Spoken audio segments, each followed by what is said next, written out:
you might be confused why I'm here. For one reason, I'm not Michael Lusk, I'm Blihovde. Michael's my supervisor, so if you have anything positive to say about my presentation, please call me. If you have anything negative to say, you can say it to me. But I would like to say that I'm here as a representative of the U.S. Fish and Wildlife Service. That's probably the other reason why you're confused why I'm here. What's the U.S. Fish and Wildlife Service got to do with springs management? And I would like to do two things today. One, explain the U.S. Fish and Wildlife Service's role in springs management.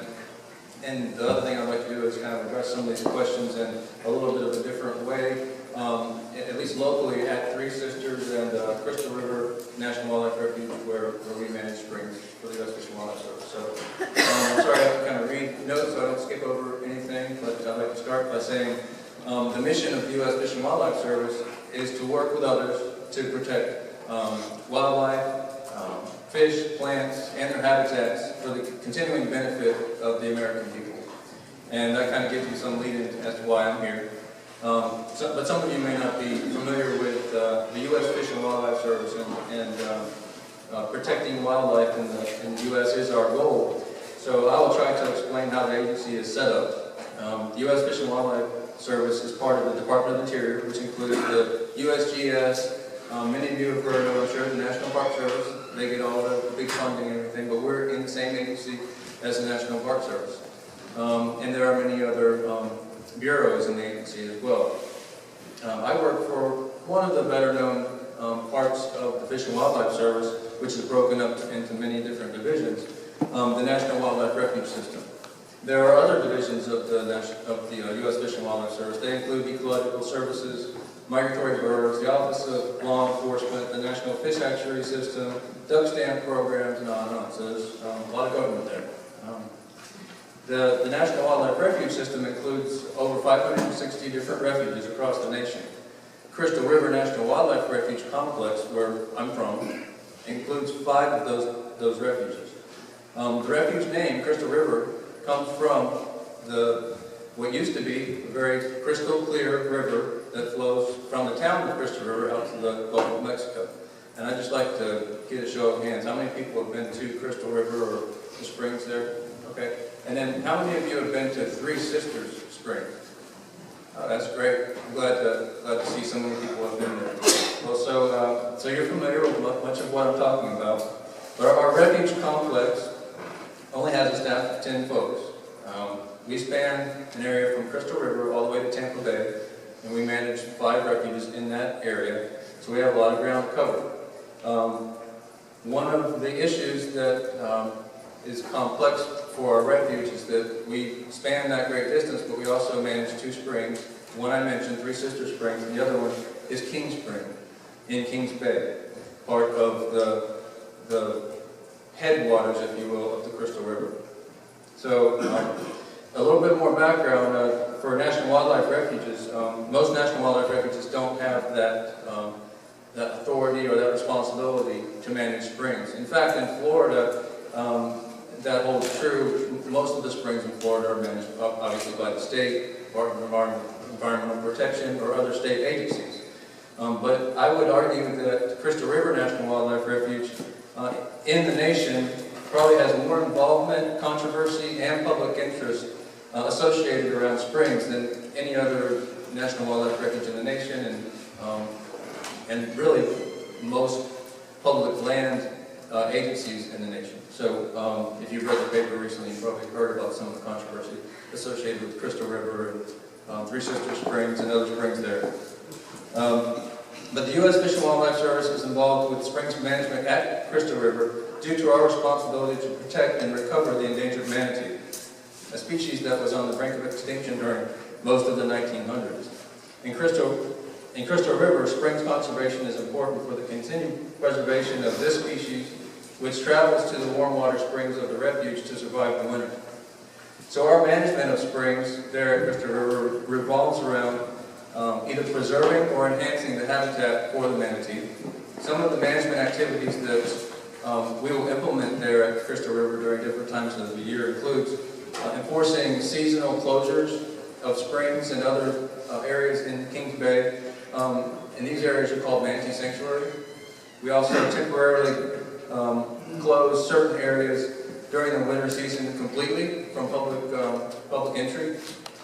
We will implement springs restoration activities such as removal of man-made structures and shoreline armament. And we coordinate this group called Manatee Watch, which some of you may have heard of. It's a volunteer group that goes out and basically watches over manatees to make sure they're not being harassed. They also educate folks not only on manatees, but the importance of springs. So it's an important group.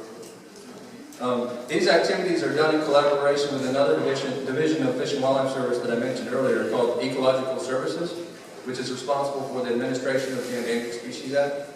The Ecological Services office is based in Jacksonville, Florida. That's the group that we collaborate with because they have the lead on manatee recovery. And so therefore, our staff work very closely together on manatee issues, and if you had questions about manatee issues, that would be a good place to start. They have a website for their office. So that's some reason why I'm here, and it's a long introduction about why I'm here. But now I wanted to get into some of the points in the questions that are up there, and try to talk about some of the problems that we face, and I won't call them, I shouldn't call them problems, I should call them opportunities. Crystal River National Wildlife Refuge management of springs is complicated for several reasons and several issues, if you will. Number one is the volume of visitors that some of you have probably heard of. If you've been to Crystal River or to Three Sisters, any of the springs in Kings Bay, you're probably familiar with the number of people we get there and the number of manatees that we get there. It's actually the largest natural congregation of manatees in one place anywhere in the world. And when you mix that with a large number of people, that obviously raises some issues. And then that leads to other effects, like erosion of our banks, like at Three Sisters, where it's not natural erosion, it's caused by humans getting up on the bank, crawling up on the shore, jumping off of trees, swinging from trees with ropes, everything that you can imagine they may do. Another issue is the high level of collaboration that's needed to manage visitation at Three Sisters Springs and other springs that we manage. And it leads to, kind of ties into this next issue, which is the lack of clear enforcement authority for any single agency across the whole state and really across the whole nation. There's lots of agencies represented here today, and in my opinion, there's no agency that has enough authority to manage all the issues that have been brought up today. Groundwater withdrawal, water quality, water quantity, wildlife-related issues. Nobody has a final say on everything. So there's a lot of collaboration needed that takes a lot of time and a lot of effort. And that's true definitely for Crystal River National Wildlife Refuge. Some of this was recently improved upon in Kings Bay and Crystal River with the passage of the Kings Bay Manatee Rule, which some of you may have heard of. That gave us, the U.S. Fish and Wildlife Service, more authority in the Bay to manage manatee issues. And I can talk in more detail later if anybody's interested about that. And then lastly, a few more things is that there's a lot of visibility associated with Crystal River, manatees, spring, and managing an urban refuge. I call it an urban refuge because at Crystal River, the National Wildlife Refuge there is right in the middle of town. And so we're always being watched, and no matter what you do, you're not going to please everybody. That's just a given. So we do our best to manage what's right for manatees and other wildlife, but it doesn't matter what we do. Somebody's always going to be upset. And so that's what we've dealt with here recently with passage of new rules and regulations. It may be good for the 90% of us out there that like wildlife, like springs, but we've really taken a beating in the local press and with some of the local groups that are in Crystal River. So that's another issue. And then lastly, and this probably should have been the first thing I mentioned, was one of the complications of the effects of global climate change. There at Crystal River, most of our springs are either at or below high tide, sea level. So our springs have tidally influenced water there. There's saltwater intrusion and other issues associated with sea level rise and other effects of global climate change. So these are all issues that are very important and are affecting us today. And so if you, again, read the local paper, you've heard about some of the issues we've had and some of the topics that I've mentioned. And there's a lot more I could go into, but I just wanted to briefly overview what our problems were and some of our, I guess I should say, opportunities with springs management with the U.S. Fish and Wildlife Service. I could go into more detail, but I just wanted to briefly give a little overview, and I'd be glad to talk more about it if you have questions. Thank you.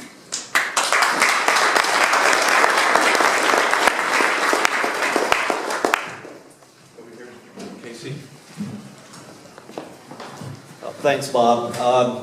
I'm Casey Nayfield, former chairperson of the Crystal River Waterfront Advisory Board. I've lived in Crystal River since 1982. My parents moved there in 1977. I've seen a lot of change, and I got up at 6 o'clock this morning to drive up here, so I figured I'd better say something. Anyway, first thing I want to say is I want to commend Lars for describing the changes that we have seen on the river. We've got a lot of saltwater intrusion. We have barnacles growing on Spring Run Bridge, barnacles growing on crab traps in the main spring or King Spring Tarpon Hole. We've got barnacles on the bottoms of boats in Kings Bay, and we have barnacles on dock pilings virtually throughout the bay, with the southern end of the bay being affected mostly. And that said, too, we've also had massive, I guess Bob, you told me they were phytoplankton blooms. And these are occurring all through the bay, and my little portion of the bay, the lagoon where I live, during the summer months, sometimes will turn to pea green soup. So this is how badly we have been affected in Crystal River, Kings Bay area. My question, though, is to you, Boyd, and maybe Katie can help us out here a little bit, but I don't know that all the people in this room are aware of a group called Save Crystal River, who had a group on their behalf file a lawsuit that's trying to get the manatees their status changed from endangered to threatened. And I wondered if either of you or both of you would care to comment on what effect downlisting this species is going to have on the species and on U.S. Fish and Wildlife's jurisdiction in the bay. Thank you. Yeah, that's a great question. Thankfully, it won't have any effect on the regulations in the field that occur if it is downlisted to threaten. So Casey is referring to the petition to downlist the manatee from federally endangered to federally threatened. And we've been told by our Ecological Services Office in Jacksonville that I mentioned earlier that it won't have an effect on, for instance, speed zones and manatee safe zones, the sanctuaries that I mentioned that we implement, that those would still be there. Now, Katie might want to say something about statewide what may happen. I'm more specifically talking with Kings Bay and Crystal River. There may be issues statewide, but at least at Kings Bay, it won't be an issue. So why are they doing it? Yes, I know. It's more semantics. If we won't do anything, at least at Crystal River. Wow. Well, I hope Boyd's right about that. When you change a species from endangered to threatened, you open up the possibility for some different rules about take. Take being that ability to harm, harass, hunt. So there are definitely concerns over take. In terms of the particular group you mentioned, I think downlisting is potentially a gateway to trying to roll back those very protections that we're hoping that don't get changed. And I think also, I won't get into whether or not they should be downlisted, we can talk later, but in terms of what the message that sends to the public and how they understand the species and what needs to be done for the species. We went through sort of a debacle in the state of Florida, where the state of Florida a few years ago wanted to change the status, and I had people like, "Good job, you did it, they're saved." I was like, "Wow, no." So in that, again, that was an issue of kind of changing the definition of what it meant to be endangered. So, and manatees being such a symbol of our springs and what that means for protecting the springs, and certainly I think you might argue that springs protection is aided by protecting manatees and protecting their habitat. So it might have consequences for everyone in this room in terms of that bigger public fight. Have time for another question for Boyd. Just real fast, Boyd, I was fortunate enough to be a captain in Crystal River in Manatee Tours. There are certain captains that weren't as good, other ones, and that's questionable, but I think what you bring up is something that kind of opened my eyes to something else, and I think it has to do with enforcement. We have tons and tons of rules concerning what the springs can be done, what can be done here, what can be done there. But in everyday everything, enforcement is the key, and I think that we're lacking the workforce to enforce the laws that are already on the books today. And I think that has to do with a lot of the things we're talking about today. Good comment. Yeah, I agree with you there. I mean, we have so many agencies that we deal with, and speaking from a federal agency, I don't know how somebody from the general public deals with, for instance, permitting or dock or things, but we deal with those same rules and regulations from a federal agency standpoint, and there's no easy answers. We need the rules and regulations there, but it's hard to get through the process. For instance, with manatee regulation in Kings Bay, wanting to put in a mooring field, that would be a good thing for Three Sister Springs and manatee health and safety. Going through the process of getting permits and getting everybody to agree from the different agencies that that's something that needs to be done is really difficult. Thank you, Boyd.